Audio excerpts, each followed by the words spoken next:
Yeah, so it's just struck up a conversation. It's kind of shy, but I can understand that. Yeah, really nice guy though. Yeah, right. But the extraordinary thing, I mean, he not only scored almost 2,000 points starting for 4 years for a big high school. Big high school. Over 2,000. But he was team captain for 4 years. Yeah. Oh my gosh. Well, that's good.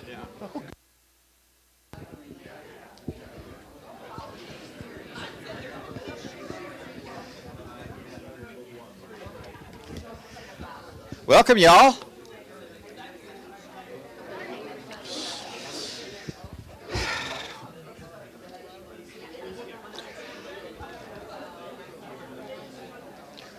Welcome to Hope Church Adult Ed.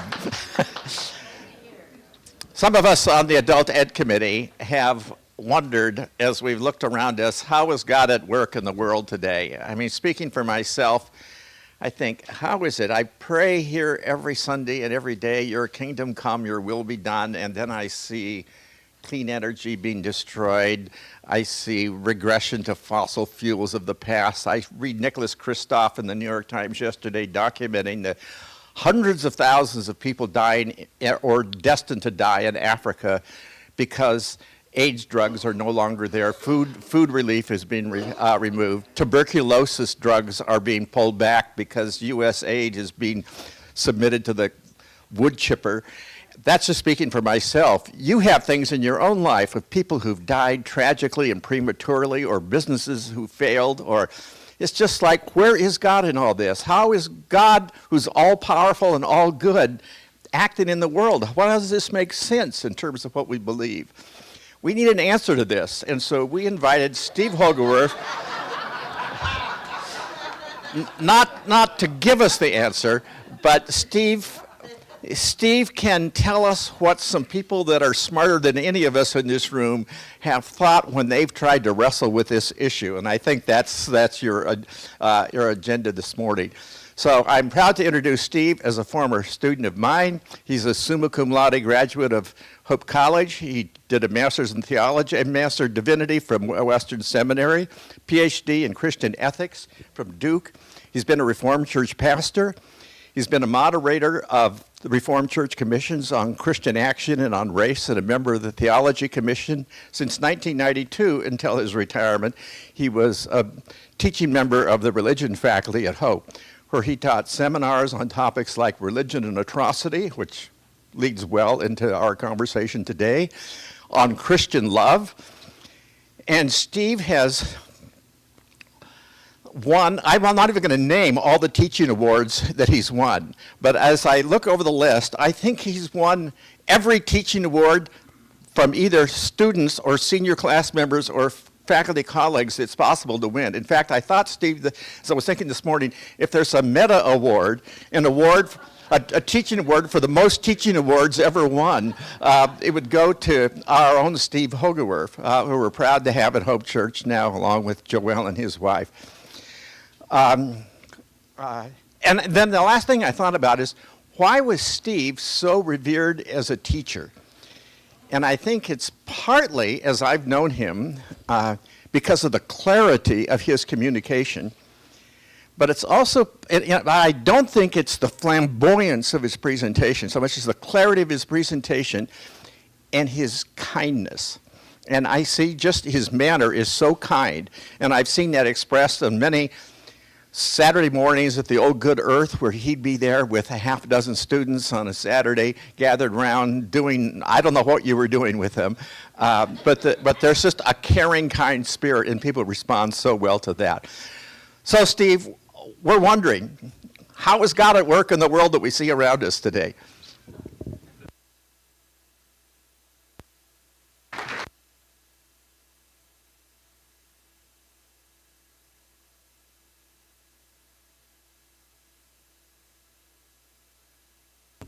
I think I forgot to turn my mic on, too. Is it on Now now? it's greener. Okay. This is the title of the two-session series. Today we're going to focus on the problem of evil, And next class session, I'm going to suggest some ways to think about how God is at work in the world, but also how God may not be at work in the world. So the next class session will focus more clearly on the questions that David was hoping for some insights about. And David's the reason this topic is being presented. A couple of months ago, Bob Lydens invited me to respond to a couple chapters in his memoir here. And there was a line in the chapter that we were talking about. A farmer had his crops totally destroyed by a devastating rainstorm. And when Bob went to visit him that morning to provide pastoral support, the farmer said, "Now look what God has done." And when I was responding to the chapter, I said, this chapter wasn't about this problem of evil, but this phrase jumped out at me. Look what God has done. Has God really done that? And after church was over that Sunday, David asked me if I would come and address that topic. So here I am.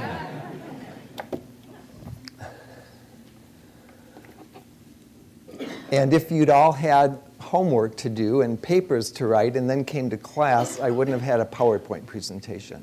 So I'm a little uncomfortable with PowerPoint, but that seems to be the norm here, so we'll give that a try. So first of all, I want to think about what kind of problem the problem of evil is, because some people would think it's not a serious problem. We shouldn't get caught up in it. But it is a serious problem in lots of ways. I'm going to give you one example. The death of a Hope student, Jennifer Kasunik, who I'm sure you've read about, at least in the paper. The evening of the accident, the Hope College president sent a note to the campus, I guess the campus community. And in that note, he had these lines. "Earlier this evening, we lost one of our own students in an unimaginable accident. Jennifer Kasunik was struck by a train near 10th Street and did not survive. Hearing this news will raise many questions, and I don't have answers.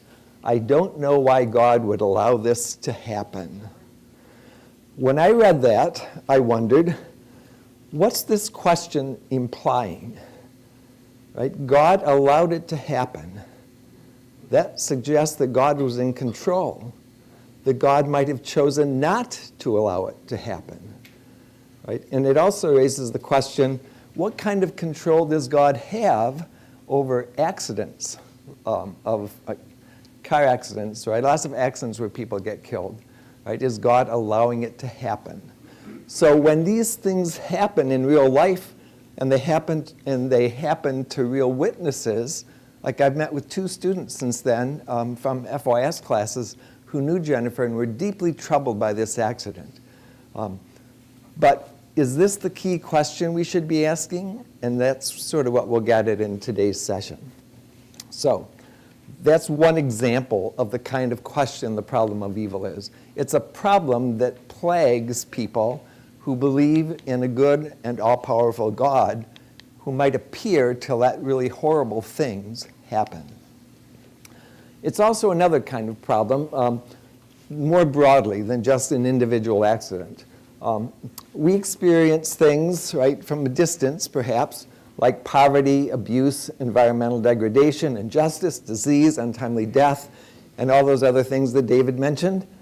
And we wonder, when we see these things, we wonder about this serious question, how could God be involved in these things? How could a good God apparently stand by, right, as a guilty bystander and let all of these things happen? So real people are plagued by this question, whether or not others tell them that they shouldn't bother with it. And it's also an intellectual challenge that can make Christian faith look untenable to outsiders. I've read that it's one of the problem of evil is one of the 2 main reasons people reject Christianity from the outside. Sadly, the other main reason, according to this writer, was that Christians are a bunch of hypocrites. So, but it's also a challenge to people who are Christian. It can challenge the core of someone's faith. And you might have been such a person, or maybe are such a person. It's hard to figure out how Christianity makes sense in a world where such horrible things happen when God is supposed to be good and all-powerful. So that's just sort of a preview of the problem of evil. Of course, it's always helpful to identify your terms. So let me just say quickly, how am I using the term evil here? Well, first of all, I'm using it in two ways, moral evil and natural evil. So moral evil, sort of a cluster of words here, just to give you some synonyms for what the term evil might mean. Whatever is regarded as morally bad or intrinsically corrupt, destructive, inhumane, unselfish, wicked. Right? The word evil describes actions and thoughts and perhaps even ideas that are thought to bring about pain, suffering, destruction, death. So evil causes great harm and is contrary to the will of God. Moral evil includes individual actions, but it also includes what sometimes gets referred to as systemic evil. Racism would be an example of systemic evil. Natural evil, it's a little different use of the term evil. Natural evil is a term that usually refers to events in nature that cause destruction, pain, and suffering. And we don't think of nature as having moral agency as in the first definition, but nature has the power to wreak havoc in so many ways, in such a large scale, that cause unimaginable pain and suffering. Things like wildfires, earthquakes, tsunamis, floods, hurricanes, disease.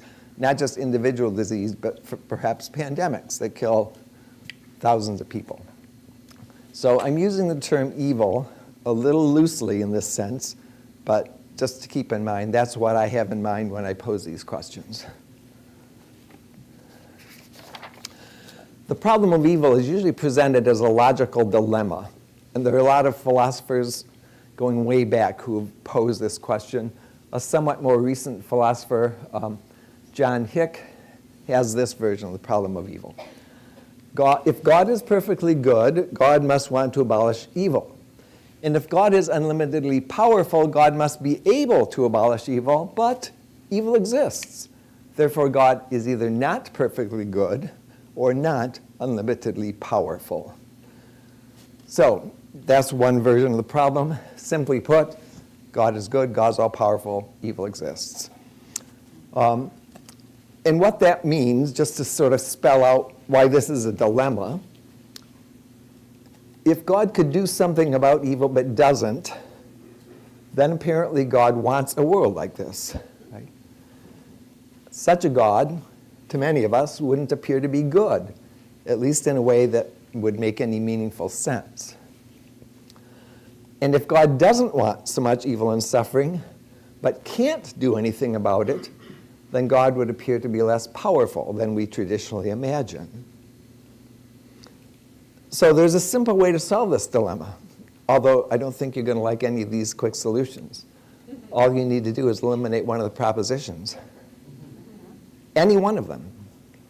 As long as you eliminate any one of those propositions, you no longer have a dilemma. Let me illustrate. Let's say that God isn't good. Let's say that God sort of has a sinister sense of humor, enjoys watching all the evil and suffering in our world. God is perhaps like a brilliant video game designer who's put this all together and just enjoys watching people suffer. God doesn't care about the well-being of people. Now, if it's a bad God, then suddenly things make sense. Now we have, God doesn't care what happens to the world. God's all-powerful and evil exists. Well, that all makes sense, doesn't it? Although you probably don't like that solution. What if God is not in control? What if God can't do anything about all the evil in the world? So when I'm suffering and I throw up my hands and say, God, please deliver me from this, God looks down on me and says, yeah, I can't. Steve, when I see you suffer, it makes me suffer too. I wished I could help you, but I'm only God. Right? And so if God couldn't do anything about evil, that solves the dilemma as well. God is good, but God can't do anything about evil, so evil exists. Now, although John Hick said that we have to change one of the first two propositions, I think you're going to see when I look at some comfort phrases in a few minutes that Christians usually eliminate the third proposition, evil exists. And so that's another way to solve the problem. Let's see.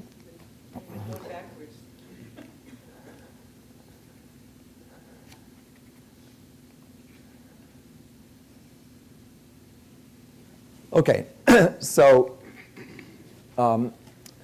we're going to look at what is called theodicy. The word theodicy, right, a defense of God. And this is a defense of God in classic Christian theology when we're trying to defend God against the claim that there's something wrong because of evil. So I'm going to look at theodicies in a way that I think will be familiar to you because I've chosen to look at theodicies in terms of common comfort phrases that we've all heard before. Give me an example of, do you know, if you know what I mean by comfort phrase, give me an example of what one of those might be. All things happen for good. Okay?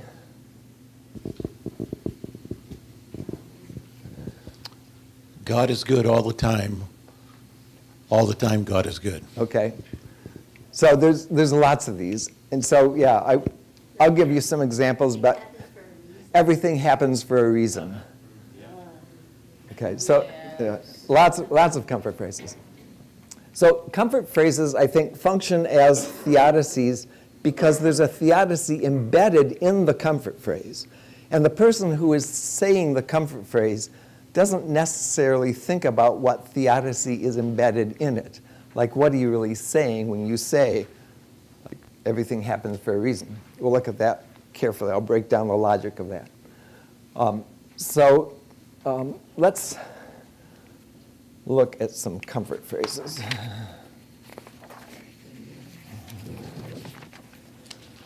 First of all, I want to, I'm sort of going to bash comfort phrases, right? So I used to say in my religion and atrocity class when I got to a point, if you like to say everything happens for a reason, you probably ought to leave the room for a few minutes because after I've explained what it means, you might not want to use it anymore, right? So, but why do people use comfort phrases?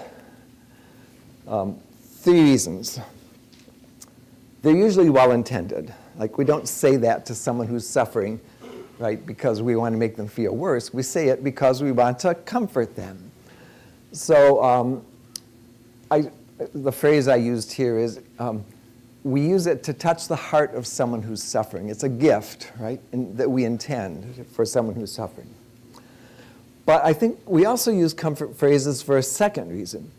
Humans do not like to face meaninglessness, right? It makes us very uncomfortable if something is meaningless. So we like to find a way to make things that appear meaningless meaningful. And a comfort phrase can be a way to try to restore meaning to what seems like a meaningless situation. Comfort phrases also give us something to say when we don't know what to say. Have you ever thought, I probably really ought to give so-and-so a call or stop by to see them, but you hesitate because you realize you won't know what to say? My answer is brought up here, is just say, I don't know what to say. Probably there isn't anything to say. When I was a freshman, first semester in college, my mother died of ovarian cancer. She was 45 years old. Her visitation was during exam week, and several of my friends came to the funeral home in Grand Rapids for that visitation. Even a year or so later, I wouldn't have remembered what any of them said, but I could have named every one of them, right? It wasn't what they said that mattered, it was their being there that mattered. That sort of reverses things, right? People tend to think they have to say something. Right, and so they use what I'm going to show you is probably a somewhat empty comfort phrase. And comfort phrases are kind of attempt to restore things we've been taught about God. Right? They try to restore the idea that God really is good and really is all-powerful, even though the tragedy might make it look like that's not so.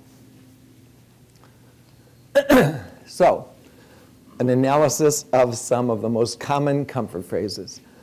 And these comfort phrases are divided in my presentation into 4 categories. The first category are a set of comfort phrases that I meant to say that God is really in control, even though it doesn't appear that God is in control.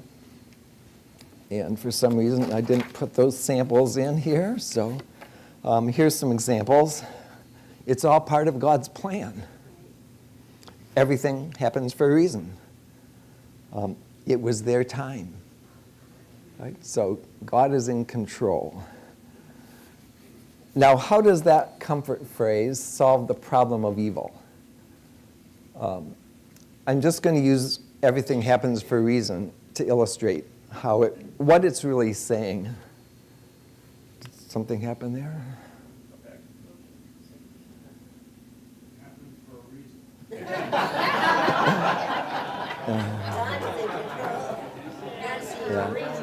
So, okay, there you go. So what are we saying when we say everything happens for a reason? I think this is what we're saying, although we don't stop to think about that these are the implications of that phrase. First of all, we're saying that while this event might seem meaningless or evil, it isn't. It happened for a reason, because everything happens for a reason. Now that's true, right? Everything that happens for a reason. We could ask scientists, right, about those reasons. But when a Christian says everything happens for a reason, they mean something more than that. They usually mean everything happens for God's reasons. Right? And that implies that God is the causal force behind everything that happens. Right? That God's sort of in total control of everything that happens. And because God is good, it means that God's reasons are good. So everything that happens for God's good reasons. In other words, everything that happens is really good, although we may not be able to see how it's good.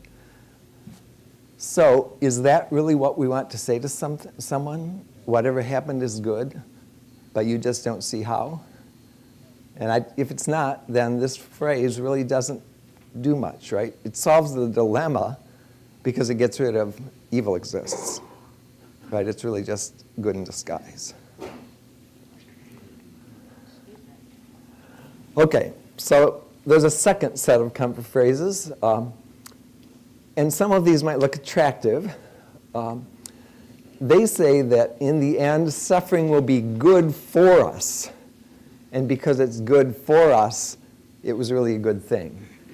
This is sometimes referred to as the Irenaean solution, because in Irenaeus is against heresies. There's some stuff about how humans are created for not perfect, but to grow into perfection. And so suffering could be an example of one of the things that helps us grow into perfection. So here's some examples of these comfort phrases. And again, you probably have heard all of these. Maybe God is trying to teach you a lesson. Now, we don't say that to someone in the midst of their suffering necessarily, but sort of after they've recovered a little bit. God is using this event in your life to train you for some future task. Or God is like a surgeon who does painful things to us in order to help us. Or what doesn't kill you makes you stronger. A smooth sea never made a skilled sailor. And we have some sailors in the room. And suffering produces endurance, right, from Romans. So how does this category of comfort phrases resolve the dilemma? I think this series of phrases does it in this way. Each phrase suggests that while an event might cause suffering, it is justified. That's the important word here. It's justified by our growth. It's good because it's a means to a good end. In other words, the end justifies the means, which we probably don't really agree with, right? So see.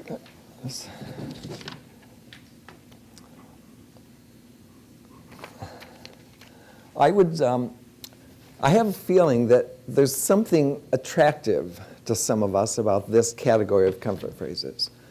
And the reason it's attractive is because if I went around the room now and said, so tell me, Jenny, have you gone through a period of suffering in your life? Like, what was that? And Jenny would say, it was this. And I'd say, Jenny, did you grow in any way from that?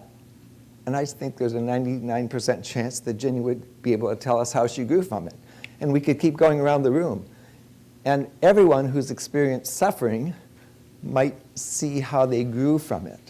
So the fact that suffering sometimes ends in growth seems to be true. But that doesn't solve the problem yet. Because what we're saying, I think, is that God allowed this evil to happen so that the good would result. I think what we need to get rid of is the so that. Right? So God didn't allow it to happen so that anything would happen. It happened, and you grew from it. Right? That doesn't solve the dilemma necessarily, right? Because you might have wished you could have grown in some other way. Maybe grown through having experienced like deep love or joy, right? Or something more like what God would intend for us. Let me give you another example here of why this might be problematic. Nick Waltersdorf's Lament for a Son, one of the best books I've read on the problem of suffering. And it's his journal, which he decided to publish following the death of his son Eric, who died in a tragic mountain climbing accident at the age of 25. And so near the end of the book, Waltersdorf raises this question about, does the fact that growth happened, right, does that sort of make it okay? So he says, suffering may, and I'm not going to read this whole section, I'll summarize it in a minute. Suffering may do us good. It may be a blessing, something to be thankful for. But then he says, in the valley of suffering, despair, and bitterness I brood. But there's also character made. The valley of suffering is the veil of soul making. Right? So that sounds like maybe this is a good approach. But then he says, but now things slip and slide around. How do I tell my blessings? For what do I give thanks, and for what do I lament? Am I sometimes to sorrow over my delight, and sometimes to delight over my sorrow? And how do I sustain my no to my son's early death, while accepting with gratitude the opportunity offered of becoming what I otherwise would never be? So I think if you read that section of Waltersdorf, you might think it would make more sense to say something like this, to sort of paraphrase the possible response. We would say to him, your son died in a terrible accident. That should never happen to anyone. I imagine that God grieves his death along with you. Even though nothing will erase the loss, I hope that someday you will be able to look back on this tragic event with a realization that God acted redemptively, helping you to grow in ways that you might not otherwise have experienced. So I think my conclusion from sort of the Waltersdorf reading and thinking about what's problematic about this would go like this. Evil is never justified, even if we are blessed by growth in the end. That does not justify the evil. A good God doesn't allow us to suffer so that we will grow. God apparently does act redemptively, like helping us to grow following the tragedy, but the evil is still evil. God is not in the event, right, causing it or allowing it. God is in the response to the event. Right? So God has redemptive power, but not causal power. That connects to some of the things we'll talk about next week as well.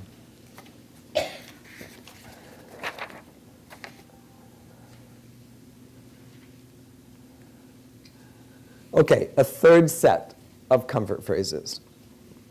This set of phrases claims that our ability to understand evil and suffering is limited, and it requires either a different perspective, which we're incapable of having, being mere humans, or at least greater humility. So here's some examples, and these are a little more complex sentences, but they're things that people might say to us to explain it this way. We cannot expect with our limited perspective to see how all things will work together for good. We just need to trust that they will. We need evil to appreciate good. My students found this a very attractive phrase. Like, how could we appreciate good without evil? And so this phrase concludes, we need evil to appreciate good because it takes both rain and sunshine to make a rainbow. Right? So an analogy. God is weaving everything into a beautiful tapestry, God's grand design that we cannot yet see, but will ultimately be revealed. And I think that's the best example of this comfort phrase. I wish they had a tapestry to use as show and tell. On the back side of a tapestry, what you often see is a bunch of knots and threads and just sort of a chaos, right? But if you turn, and that's the only side of the tapestry we can see, right, at this stage of our life, right, as limited humans and an earthly existence. But what we have to trust is that if someday we could see the right side of the tapestry, we'd see the beautiful design that God has woven out of all the chaos on the backside. Right? And so if we can trust that there is eventually a good picture to see, then we would realize that the mess was necessary to bring about the good picture. So this, again, I think, implies that what seemed to be evil, right, because you only saw the backside, is in fact good, but in a way we can't understand.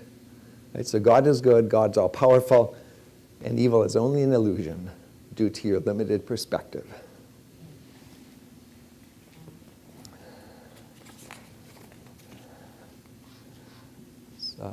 Skipping that one because I've already said that.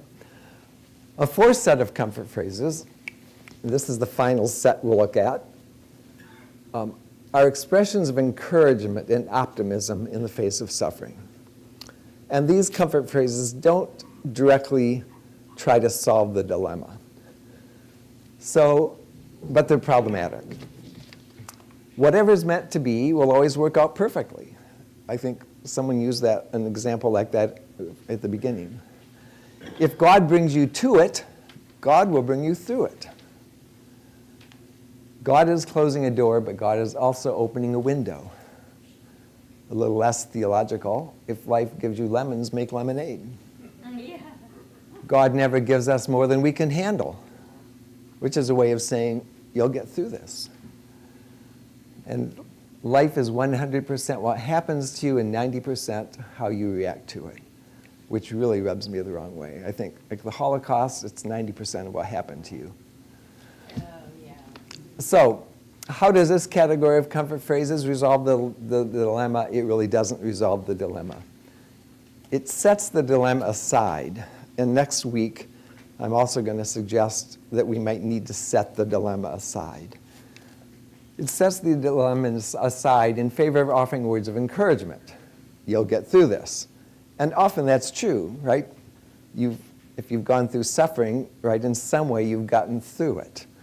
But that doesn't necessarily mean things are the same afterwards.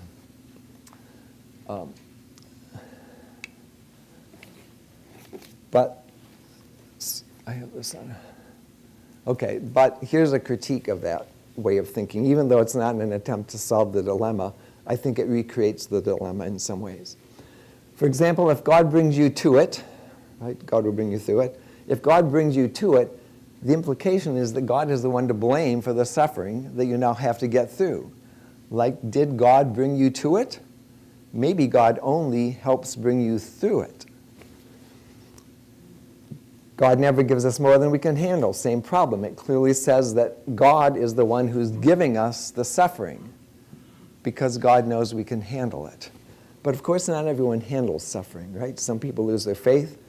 Some people end their lives, right? Some people live lives of misery until they die afterwards, right? So it's a nice idea, and we might hope that you'll handle it, but not everyone handles it. And again, why presume that God is the one that caused it? So I think when people hear these comfort phrases, they don't hear what's the well-meaning intention behind them. They often hear something that sounds like cold, like, you don't really understand what I'm going through, do you? Like, if you were in my shoes, you would never say such things, right? You might just kind of show up and give me a hug, right? But you never try to justify my suffering, right, in these ways. So, or someone might say, like, I'm already mad at God, and now you're reminding me that God gave me this? I'd rather hear that God wasn't to blame and is angry that I'm having to go through this. So words that are meant to be encouraging are not always as encouraging in the end.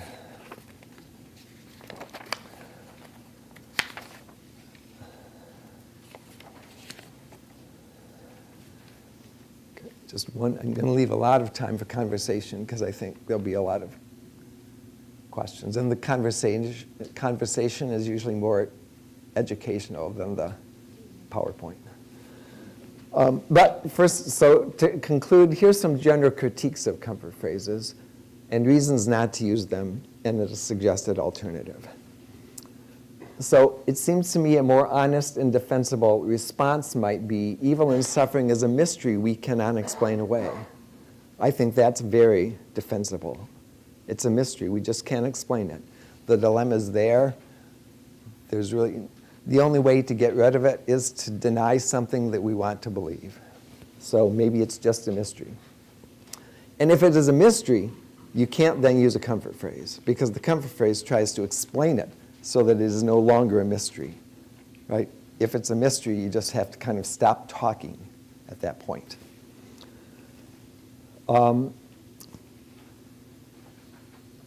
Dorothy Zola, in this really wonderful book on suffering, you can see all my sticky notes there. At one point she says, it's only the privileged who are not suffering who are in a position to justify evil with sentences they have not thought through and do not understand. Like, I've tried to give you some ways to think through some of those sentences now. To say that everything is the will of God is to say that we are powerless to intervene on behalf of those who suffer. Her goal is to stop using the phrases that justify evil and to start doing something about the circumstances that cause evil. So most comfort phrases solve the dilemma of evil by eliminating the third proposition that evil exists, and the phrases deny the terrible reality of evil and human suffering. So it's hard for me to see how we can eliminate the third proposition just to be able to keep the first two. Now, I've criticized comfort phrases, but let me pose another kind of dilemma for you a minute. One time, I was sitting in my office and Emily stopped by. Emily had had me for 2 classes, but we hadn't seen each other for a semester in the summer, and she was just stopping in to say hello and catch up. So during the conversation, Emily said to me at one point, you know, I think I haven't answered that question. I said, what question? That question we talked about in religion and atrocity, about like God and evil. I thought, well, that's interesting. Like, what's your answer, Emily? And she told me her answer. And I said, well, that really doesn't work, does it? Because, and I started to explain why it didn't work, and Emily burst into tears. She started sobbing. And when she could, after she used up most of the tissues in the box on the table next to the chair, and she could talk again, she said, like, I went through a really terrible time recently that you don't know about, and that phrase kind of helped me get through it. Like, helped me get out of bed in the morning, helped me put my life and my faith back together. So, pastoral failure. If I had known, here's the dilemma. If I had known the context that we were talking about, might I have said something to Emily like, oh, I'm glad you found a way to function in life again. I'm glad you were able to put your faith back together. Right? Because it wasn't really an educational setting, although it seemed to me, right, the way I read it, that it was an educational setting. Like, you know, here, professor, what do you think about this? But she wasn't asking that, right? She was just sort of giving witness to something that would work for her.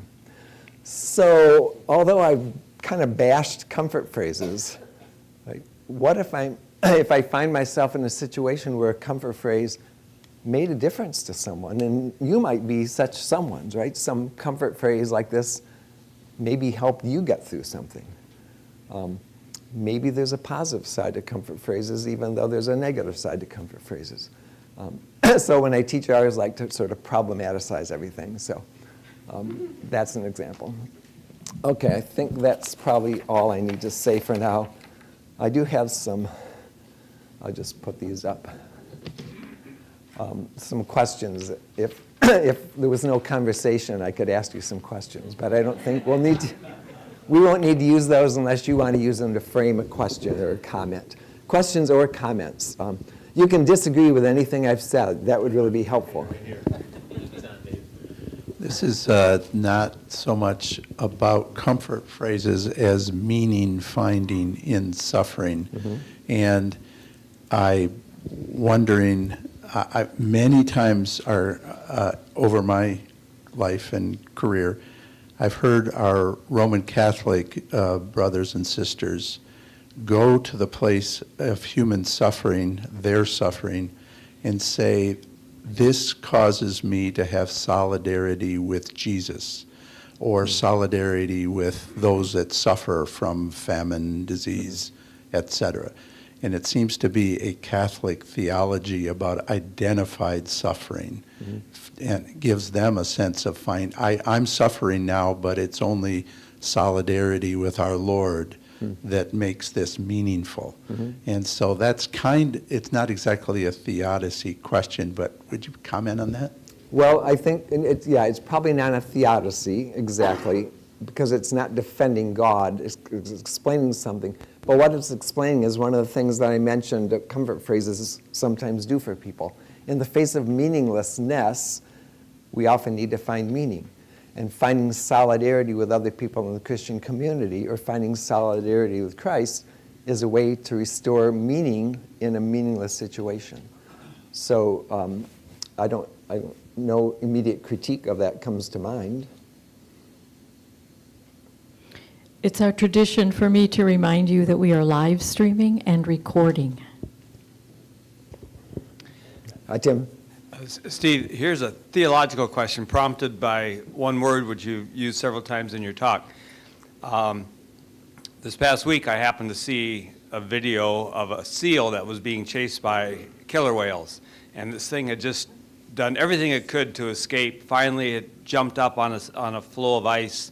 It couldn't get up quite high enough, and somehow they had a camera visual of the face that showed just this despair and despondency in the eyes of the seal as it knew its fate. And sure enough, they panned back, seal whale got it by the tail, and that was the end of it. So you used the word evil. That was the word you used continually. Is evil always associated with death, no matter, say, even an animal, all the way down the animal kingdom? Is it just when it gets to humans that it's associated?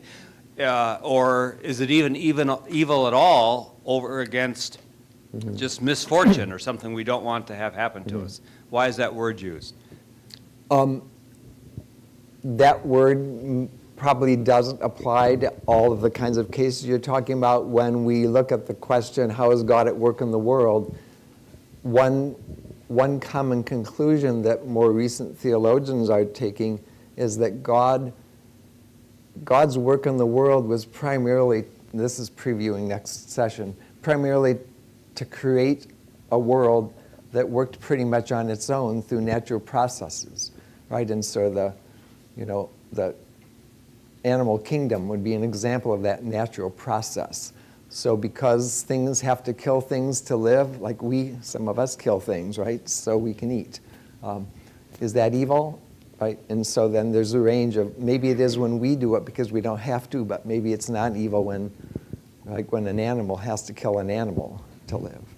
So if we take a view of the natural processes that's based more on a scientific understanding of the world, then some things that might happen that I might call evil aren't evil in every sense, right? They're evil maybe in the ways I described it as natural evil, but that leaves a lot of things out. So I tried to define the words because I think I'm probably using evil in somewhat of a sloppy way, given how a lot of people use the word evil when they talk about the problem of evil.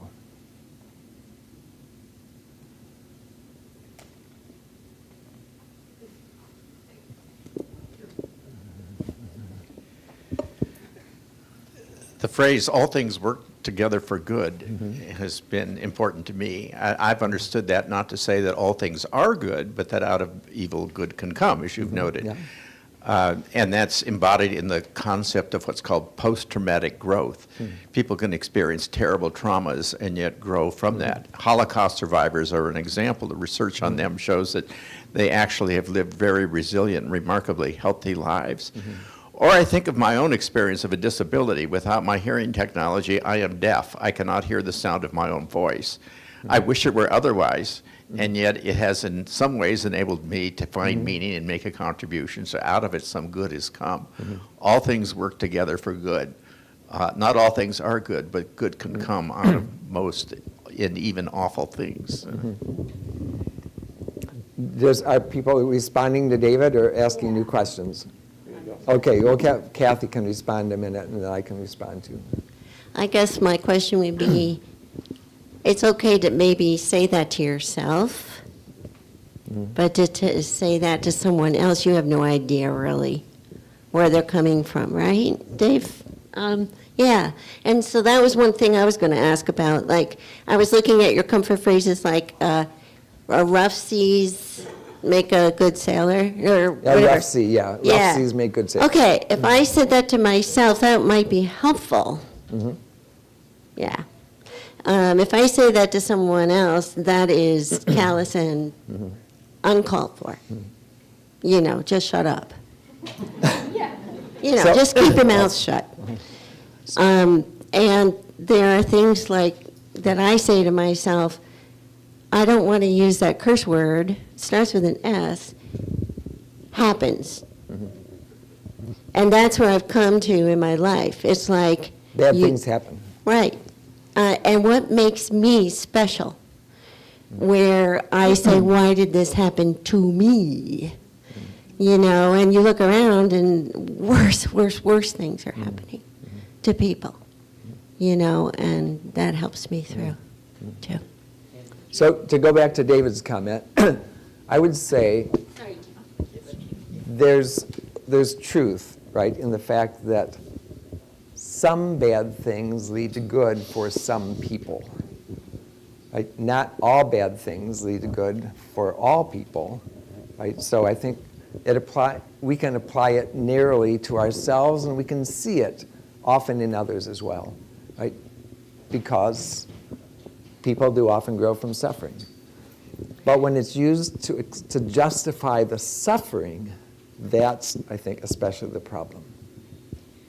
I can remember the moment when I had to give up that God was in control. I just seen the film Last Grave at Dimbaza, which was a film about all these people in South Africa being shoved off to barren lands, and it showed all these little graves of children who had died. It still gets me. And I was sitting on the couch crying, and I said to Larry, do you think God is all-powerful? And he said, yes, I do. And it made me cry more. And I said, I don't think so. And I remember just raging at God. How could this happen? And what I heard back was, how could you let this happen? How could you let this happen? And it was after that that we made the plan to go to South Africa. We'll start next session by looking at the free will argument is another theodicy that has more to do with how God's in control. So I didn't raise that this time. But you blame people for things like that, right? And other people sometimes for standing by and watching it happen and not doing anything about it. So the next session deals much more directly with that. Patty? Have you ever heard someone say God needed him? Yes, God needed another Or angel. her. Yeah. Which is right, which in a way is saying, so this might have hurt you, but it's really good in a way, right? Because, yeah, now they're an angel in heaven, and so, like, maybe you shouldn't feel as bad as you feel. Dave. Feels to me like this is somewhat tied to the problem of good. That we interpret good things to happen to us as benefit from God. And then when we have a problem of evil, we don't know quite what to do because we spend a lot of time thinking how much God has individually blessed us or reached out to bless us. So I don't know how you think about the problem of good in relation to the problem of evil. I remember thinking about it in a fairly powerful way one time when I had to preach a Thanksgiving sermon, right? And so what's Thanksgiving about, right? It's thanking God for all the ways we've been blessed, right? So if we attribute our blessing to God's doing, is the evil that we experience also God's doing? Does God only do good things to us, but other forces do bad things to us? So that's a complex issue, because it's hard. If it's hard to pray that God will stop some evil from happening, because you think, but God really can't stop that, then it would also be hard, I think, to thank God for some evil ending, because if God can't stop it, maybe God can't fix it either. Right? So that gets at the God is all-powerful, I think, can be reframed as, to think about God is in total control. So what I'll suggest next session is that God, we can claim that God is very powerful, but not in total control. And then we'll see what you think about that idea. The Lord has given, the Lord has taken away. Blessed be the name of the Lord. Or like a minister we had said, God gets us out of nothing. He gets us through everything. That was his kind of line. Yep, no, that's, yeah.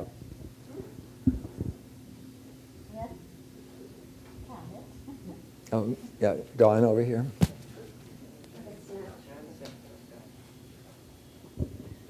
I'm curious, Steve, would you say a little bit more? Because I think implicit in all of these, why is evil happening to me, and disregarding why is good happening to me, is an implicit sense that I'm worthy of good because of the way I've acted, and I'm not worthy of evil because of the way I've acted. Do you play with that then at all? So there's the sense is that I don't deserve this because I've been living a good life, or I've been, I don't know, tithing or whatever it might be, so that God, you're not holding up your end of the bargain here by letting evil happen. No, I think basically I just agree with that idea. That's probably often what's going on when we say, why me? I had a cartoon that I used to use in class, Haggai the Horrible.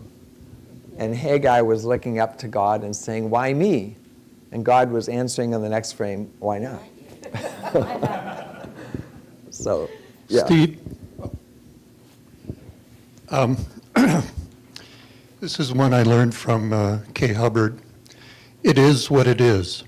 Oh, okay. Oh. It's I've never known what to do with that. Yeah. Yeah, so that's, I don't know, is that a... It's a story inside. It is what it is. So maybe that's a version of bad things happen, right? That's just that's the way things are. It doesn't explain why they happen, what we should do about the fact that they happen, right? It's just sort of a starting point in reality. It is what it is. But it doesn't necessarily need to say what it is, right? Bob, go ahead.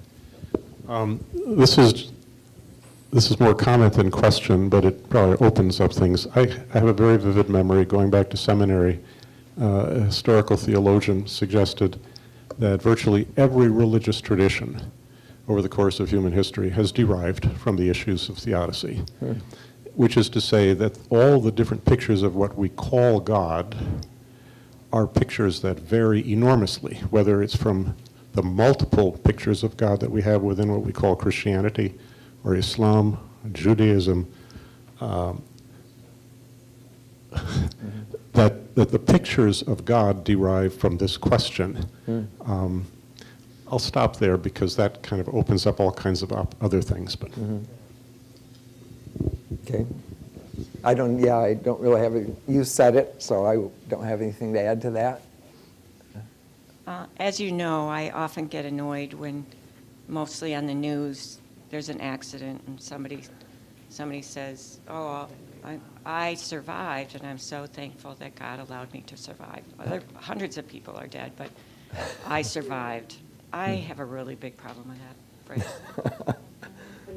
You're probably not the only one. Yeah. Right? Because that suggests a sort of favoritism, doesn't it? Like, God saved me, but then we could say, but why didn't God save the other person in the car with you, right? And so, yeah, I think that's a sort of, I think that functions as a self-comfort phrase, and the person who says it hasn't thought about the implications of what they're saying. If God created us all with free will to make choice, you could describe the world as one in which we are all pursuing our free will, our own choices, and there are at times collisions of those free wills. How does God intervene in that to choose which free will wins out? And the example I would use is someone who is an alcoholic who got drunk and drives down an expressway and misunderstands that someone is parked on the side of the road because their car has a problem and plows into the back of them and kills them. They both have free will. How does God intervene in that? Or does God intervene?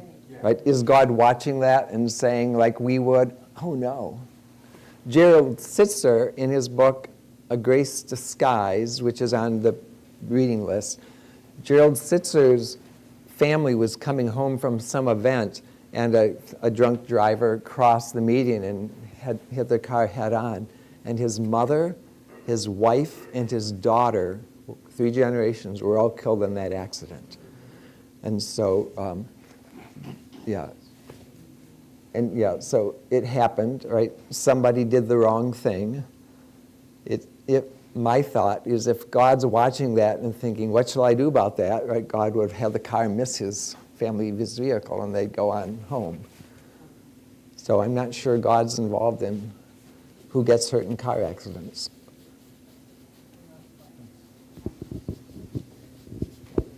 I'm just grateful that you're having a class to ask this question. And I'll tell a quick story, which was that when I was a child in catechism class, we walked to catechism after school, and we had a beloved pastor, but he let us submit questions that he would answer week after week as we discussed the catechism. And I counted the number of people, and I was placing my question and waiting every week for my question to be discussed. But it was this question, put as a child something like, how can God be good if and all-powerful at the same time? He never addressed mine. And actually, I think I carried some shame that I asked a question that should never have been asked for years. And so I'm glad you're asking it. And secondly, I wanted to say I had the same experience as a freshman in college that you had. I lost a parent tragically, very young. And I remember definitely the people who came, the fellow students who came. But most vividly, there was one who just put her arm around me. I didn't know her. She was actually not one of the students, but a little bit older, and just said, I went through this at your age, and I got through it. And that person, I can vividly see her face that day because I clung to that message versus the others. So thank you. And then what do you do with when it does seem like God intervened? When I was 10 years old, my mother was very ill. I didn't know how ill she was. She was miraculously healed, truly. Doctors said we did nothing of this. My dad told me about it after the fact. I didn't really realize what was going on. But as I recall, he also said, you know, I want you to know this, but we're not really going to talk about it.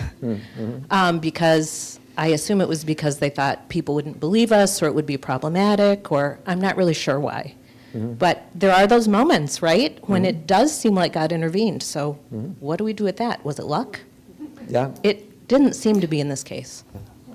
Yeah, no, that's a really good, very hard question. It raises a different topic, right? The topic of miracles and what all of that means, and I don't have any quick response to that. But I've never really found a clear reason that I should deny that miracles happen, right?